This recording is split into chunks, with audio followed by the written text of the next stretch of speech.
Assalamualaikum warahmatullahi wabarakatuh. Perkenalkan, kami dari kelompok 7 yang beranggotakan Berliana Khairunisa NIM 18 dan saya Sinta Dewi NIM 37 akan membawakan materi ke-14 kurikulum dan pembelajaran yang berjudul Pengembangan Kurikulum dan Silabus Mata Pelajaran Fisika SMA. Yang pertama yaitu prinsip-prinsip pengembangan kurikulum dan silabus mata pelajaran fisika SMA. Prinsip-prinsip perkembangan kurikulum fisika SMA itu mengacu pada standar nasional pendidikan guna untuk mencapai tujuan pendidikan nasional. Lalu kurikulum dalam semua jenjang dibuat dengan prinsip diversifikasi dan sesuai dengan satuan pendidikan, potensi daerah, dan potensi siswa. Dan yang ketiga, kurikulum disusun sesuai jenjang pendidikan dalam kerangka NKRI dengan memperhatikan peningkatan iman takwa, akhlak mulia, potensi kecerdasan dan minat siswa, keragaman potensi daerah dan lingkungan, tuntutan pembangunan daerah, lalu tuntutan kerja, perkembangan iptek dan seni, agama, dinamika perkembangan global, dan persatuan nasional dan lain-lain kebangsaan. Lalu untuk prinsip perkembangan dari silabus terdiri atas 7 poin. Poin pertama yaitu ilmiah, di mana keseluruhan materi dan kegiatan yang menjadi muatan dalam silabus harus benar dan dapat dipertanggungjawabkan secara keilmuan. Lalu relevan. Relevan ini cakupan, kedalaman, tingkat kesukaran, dan urutan penyajian materi dalam silabus harus sesuai dengan tingkat perkembangan fisik, intelektual, sosial, dan emosional dari peserta didik. Lalu poin ketiga yaitu sistematis, di mana komponen-komponen silabus harus saling berhubungan secara fungsional dalam mencapai kompetensi. Yang keempat, konsisten, atau adanya hubungan yang konsisten antara kompetensi dasar, indikator, materi pokok pembelajaran, pengalaman belajar, sumber belajar, dan sistem penilaian. Yang keempat yaitu memadai, cakupan indikator, materi pokok pembelajaran, pengalaman, sumber belajar, dan sistem penilaian cukup untuk menunjang pencapaian kompetensi dasar. Yang kelima yaitu aktual dan kontekstual, artinya cakupan indikator, materi pokok, pengalaman belajar, sumber belajar, dan sistem penilaian memperhatikan perkembangan ilmu, teknologi, dan seni mutakhir dalam kehidupan nyata dan peristiwa yang terjadi. Yang keenam yaitu fleksibel, artinya keseluruhan komponen dalam silabus ini dapat mengakomodasi keragaman peserta didik, pendidik, serta dinamika perubahan dalam pendidikan. Lalu yang keenam, fleksibel, artinya keseluruhan komponen silabus ini harus dapat mengakomodasi keragaman peserta didik, pendidik, serta dinamika perubahan yang terjadi dalam sekolah dan tingkat satuan pendidikan lainnya. Lalu yang ketujuh yaitu menyeluruh, atau komponen silabus ini mencakup keseluruhan ranah kompetensi yang terdiri atas kognitif, afektif, dan psikomotorik. Lalu selanjutnya yaitu landasan pengembangan kurikulum dan silabus mata pelajaran fisika SMA yang secara umum terbagi menjadi 4, yaitu landasan filosofis, landasan psikologis, landasan sosial budaya, dan landasan pengetahuan atau teknologi. Yang pertama, landasan filosofis, maksudnya itu pentingnya filsafat dalam membina dan mengembangkan kurikulum pada suatu lembaga pendidikan. Filsafat ini menjadi landasan utama yang mendasari aspek-aspek lainnya. Perumusan tujuan dan isi kurikulum pada dasarnya bergantung pada pertimbangan filosofis. Filosofis yang berbeda akan mempengaruhi dan mendorong aplikasi pengembangan kurikulum yang berbeda pula. Berdasarkan landasan filosofis ini ditentukan tujuan pendidikan nasional, tujuan institusional, tujuan mata pelajaran, dan tujuan pembelajaran. Lalu selanjutnya landasan psikologis, terutama berkaitan dengan psikologi atau teori belajar dan psikologi perkembangan.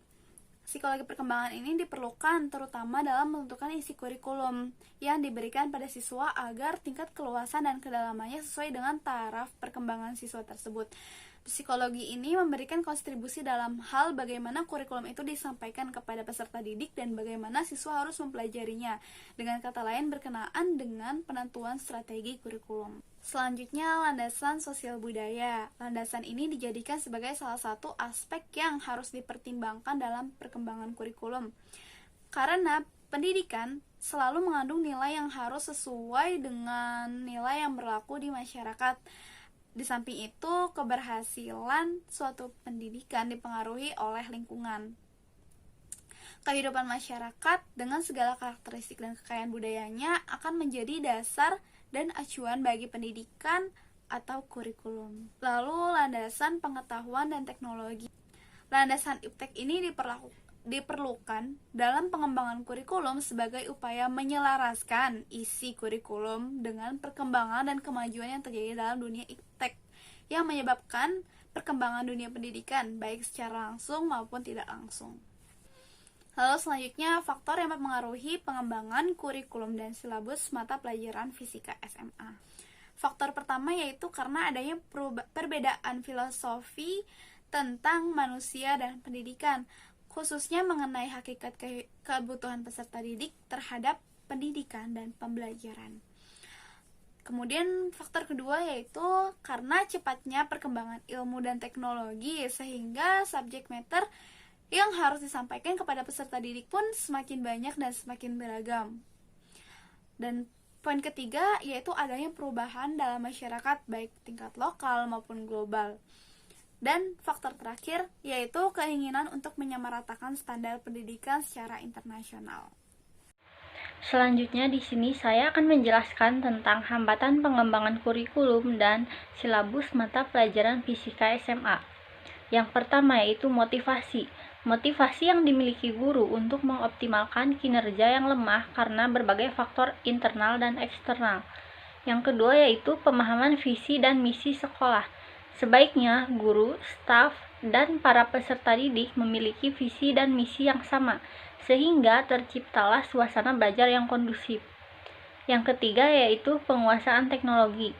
Perkembangan teknologi yang amat pesat tidak dapat diikuti oleh guru-guru, sehingga terjadi kesenjangan antara penguasaan teknologi yang dimiliki guru dengan teknologi pada dunia fisika. Lalu yang keempat, dana. Diperlukan dana yang besar untuk pengembangan kualitas pendidikan atau latihan, disebabkan mahalnya bahan atau alat peraga laboratorium dan alat-alat berteknologi tinggi. Komputer infokus dan laptop adalah salah satu perangkat yang mempunyai nilai yang tinggi. Selanjutnya yang kelima, koordinasi. Kelemahan koordinasi berbagai komponen sekolah menjadikan hambatan ketika melaksanakan suatu kegiatan. Dan yang terakhir yaitu kurangnya pelatihan guru. Beberapa hal teknis belum dipahami guru dalam menyusun silabus karena guru tersebut belum pernah mengikuti penataran atau pelatihan kurikulum, apalagi pengembangan silabus. Selanjutnya di sini saya akan menjelaskan tentang pendekatan pengembangan kurikulum dan silabus mata pelajaran fisika SMA. Pendekatan di sini adalah cara kerja dengan menerapkan strategi dan metode yang tepat dengan mengikuti langkah-langkah pengembangan yang sistematis agar memperoleh kurikulum yang lebih baik lagi. Yang pertama yaitu ada pendekatan bidang studi atau pendekatan subjek atau disiplin ilmu. Nah, prioritas pendekatan ini adalah mengutamakan sifat perencanaan program dan juga mengutamakan penguasaan bahan dan proses dalam disiplin ilmu tertentu. Lalu yang kedua yaitu ada pendekatan berorientasi pada tujuan. Pendekatan ini menempatkan rumusan atau tujuan yang hendak dicapai dalam posisi sentral, sebab tujuan adalah pemberi arah dalam pelaksanaan proses belajar mengajar. Ketiga, ada pendekatan dengan pola organisasi bahan. Pendekatan ini dapat dilihat dari beberapa pola. Yang pertama, pendekatan pola subjek matter kurikulum. Yang kedua, pendekatan dengan pola correlated kurikulum. Yang ketiga, pendekatan pola integrated kurikulum. Dan yang terakhir, didasarkan pada seluruh hal yang memiliki arti tertentu. Lalu yang keempat itu ada pendekatan rekonstruksionalisme. Pendekatan ini juga disebut pendekatan rekonstruksi sosial karena memfokuskan kurikulum pada masalah penting yang dihadapi masyarakat, seperti polusi, ledakan penduduk, malapetaka akibat tujuan teknologi. Yang kelima ada pendekatan humanistik, di mana para pendidik humanistik yakin bahwa kesejahteraan mental dan emosional siswa harus dipandang sentral dalam kurikulum. agar belajar itu memberikan hasil yang maksimal. Prioritasnya adalah pengalaman belajar. Dan yang terakhir, yang keenam, yaitu ada pendekatan akuntabilitas. Akuntabilitas atau pertanggungjawaban lembaga pendidikan tentang pelaksanaan tugasnya kepada masyarakat. Selanjutnya yaitu model pengembangan kurikulum dan silabus mata pelajaran fisika SMA, di mana model pengembangan kurikulum adalah langkah atau prosedur sistematis dalam proses penyusunan kurikulum. Yang pertama yaitu ada model Ralph Taylor. Taylor mengemukakan 4 tahap dalam pengembangan kurikulum. Nah, tahap-tahap itu adalah yang pertama menentukan tujuan pendidikan, yang kedua menentukan proses pembelajaran yang harus dilakukan, yang ketiga menentukan organisasi pengalaman belajar, dan yang terakhir itu menentukan evaluasi pembelajaran. Kedua, ada model administratif, di mana model ini juga disebut sebagai model pengembangan kurikulum top-down atau staff line.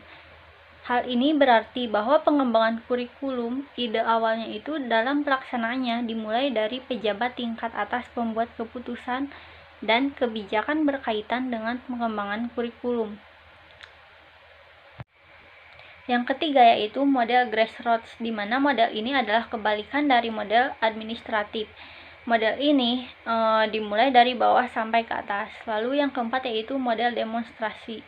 Yang kelima yaitu model Miller-Sheller, di mana model ini adalah model kombinasi dari model transmisi dan model transaksi dengan tahap pengembangannya itu yaitu klasifikasi oriental kurikulum, pengembangan tujuan, identifikasi model mengajar, dan implementasi. Yang keenam yaitu ada model TABA, di mana model ini adalah model pengembangan kurikulum hasil modifikasi dari model Taylor. Nah, modifikasinya itu ada pada penekanan perhatian gurunya. TABA ini percaya bahwa guru itu merupakan faktor utama dalam usaha pengembangan kurikulum. Guru juga harus penuh aktif dalam pengembangan kurikulum. Pengembangan kurikulum yang dilakukan guru dan memposisikan guru sebagai inovator dalam pengembangan kurikulumnya merupakan karakteristik dalam model ini. Lalu yang ketujuh itu ada model BUSEM, di mana proses pengembangan kurikulumnya itu yang pertama menentukan area atau wilayah yang akan dicakup oleh kurikulum. Yang kedua yaitu menetapkan personalia, yang ketiga organisasi dan prosedur pengembangan kurikulum, yang keempat implementasi kurikulum, dan yang terakhir yaitu evaluasi kurikulum. Lalu yang terakhir yaitu ada komponen pengembangan kurikulum dan silabus mata pelajaran fisika SMA. Nah, dapat dikatakan bahwa guru itu perlu melakukan pengembangan pembelajaran fisika. Pembelajaran fisika ini ditinjau dari proses meliputi komponen-komponen yang mendukung pembelajarannya. Komponen tersebut yaitu ada tujuan, isi materi, metode, media, dan evaluasi pembelajaran. Yang pertama yaitu ada komponen tujuan. Tujuan pembelajaran diwujudkan dalam rumusan indikator keberhasilan.